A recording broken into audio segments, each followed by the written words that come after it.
4 na nga ngayon itong sina Ellen Adarna at Derek Ramsey. Unti-unti na ring ipinapasilip ni Ellen Adarna ang mukha ng kanilang bunsong anak.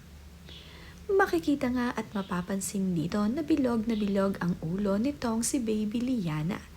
Kaya naman itong si Mami Ellen ay palaging pinanggigigilan ang kanyang bunsong anak na si Baby Liana.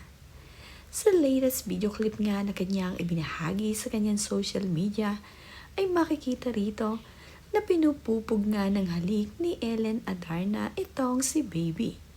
Talagang pinanggigigilan niya at halik siya ng halik dito kay Baby Liana. Napakasarap naman kasing halikan ng napakabagong baby na ito. Kapansin-pansin din ang pagiging tisay ni Liana na talaga namang kahawig na kahawig ang kutis ni Ellen Adarna. Makikita rin dito ang matatambok na napisngi at matangos na ilong ng baby ni Ellen at Derek. Unti-unti na ngang nasisilip at nasisilayan ang mukha ng kanilang anak. Tulong naman nga itong si Ellen Adarna at Derek Ramsey sa pag-aalaga at pag-aasikaso sa kanilang baby.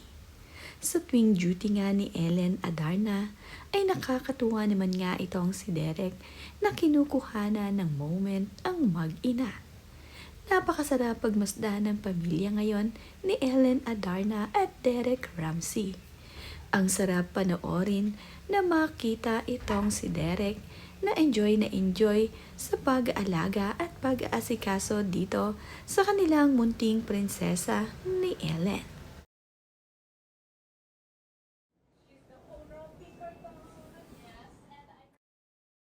Ito namang si Ellen Adarna ay napakaganda at napaka-sexy pa rin ng kanyang pangangatawan. Di lang nga walang baby na lumabas dito sa kanya. Binahagi din ni Ellen Adarna ang itsura niya habang siya ay nagko-collect ng mga gatas para dito kay Baby Liana. Ganito nga raw ang kanyang itsura at nag-caption pa nga ito ng Mama Cow.